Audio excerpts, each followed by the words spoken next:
नमस्कार अमरावती। अमरावती जिल्ह्यातील श्रवणबाधित व्यक्तींच्या विविध प्रलंबित मागण्यांसाठी श्रवणदोष निवारण कृती समितीच्या वतीने जिल्हाधिकाऱ्यांना निवेदन देण्यात आले। कॉक्लिअर इम्प्लांट झालेल्या व्यक्तींच्या साऊंड प्रोसेसरचा दुरुस्तीपासून देखभालीपर्यंतचा आजीवन खर्च शासनाने करावा अशी प्रमुख मागणी समितीने केली आहे।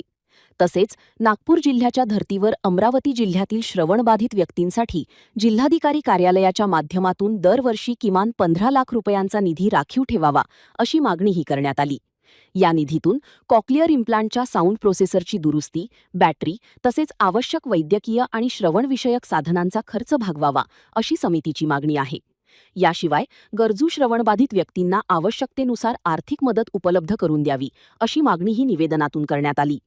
या संदर्भात श्रवणदोष निवारण कृती समितीच्या पदाधिकाऱ्यांनी जिल्हाधिकारी आशिष येरेकर यांची भेट घेत निवेदन सादर केले।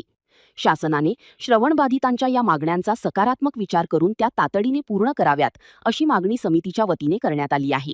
मी कॉक्लिअर इम्प्लांट झालेल्या मुलाची आई आहे। आम्ही सर्व पालक इथे उपस्थित आहे। जिल्हा कलेक्टर आम्ही इथे आलेलो आहे आणि सरांना आम्हाला निवेदन द्यायचं आहे की आमच्या मुलांना जे कॉक्लिअर इम्प्लांट सर्जरी झाल्यानंतर त्याच्यामध्ये साऊंड प्रोसेसर आहे त्याचा खर्च हा इतका जास्त आहे की आर्थिक खर्च आम्हाला त्यात मिळाला पाहिजे। त्याच्यामध्ये छोटे छोटे जे पार्ट्स आम्हाला विकत घ्यावं लागतात ते विकत घेण्याची परिस्थिती आमची सर्वसामान्य पालकांची नाही आहे। तर आमच्या मागण्या ह्याच आहे की त्या प्रोसेसरसाठी आम्हाला त्या लागणाऱ्या पार्ट्ससाठी आर्थिक मदत आम्हाला मिळाली पाहिजे। आम्ही सर्व पालक इथे जमा झालेलो आहे निवेदन देण्याकरिता।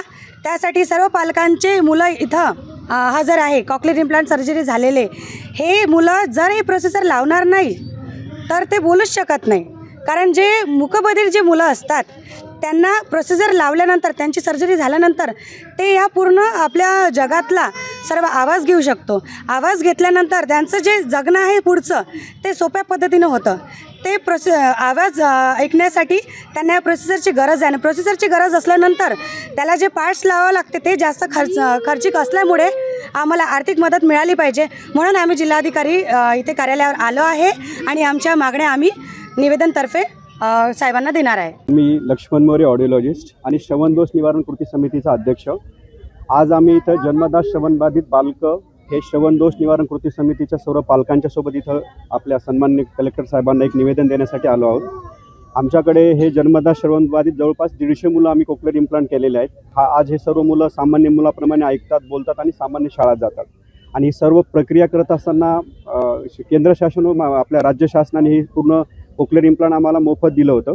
पण आज हे आतमधलं मशीन जे आहे ते पूर्णतः चांगलं आहे, पण बाहेरचं मशीन किमान 3 वर्षानंतर खराब होतं आणि ते खराब झाल्यानंतर त्याची किंमत किमान 3.5 ते 4 लाख रुपये आहे आणि ते सर्व आज आमच्या पालकांना विकत घेण्यासाठी सर्व मोलमजूर करणारा वर्ग असल्यामुळे त्यांना ते विकत घेणं शक्य नसल्यामुळे आज हे मुलं सामान्य मुलापासून थोडे वेगळे चालले। त्यांना शाळेमध्ये शैक्षणिक शिक्षण घेत असताना समाजामध्ये वागत असताना त्रास होत आहे, कारण त्यांना ऐकायलाच येत नाही आहे। तर आज आमच्या श्रवणदोष निवारण कृती समितीच्या सर्व टीमच्या कडून एक शासनाला एकच विनंती आहे की ऑपरेशन जसं तुम्ही मुलांना मोफत दिलं, आज हे मुलं सामान्य वर्गामध्ये जसे आज आले, हे मशीन बंद पडल्यानंतर यासाठी कुठली एक शासनाने एक जिल्हा लेवलवरती एक तरतूद करून ह्या मुलांना हे मशीन विकत घेण्यासाठी किंवा रिपेअर करण्यासाठी एक वेगळा निधी उपलब्ध करून द्यावा हीच विनंती आहे।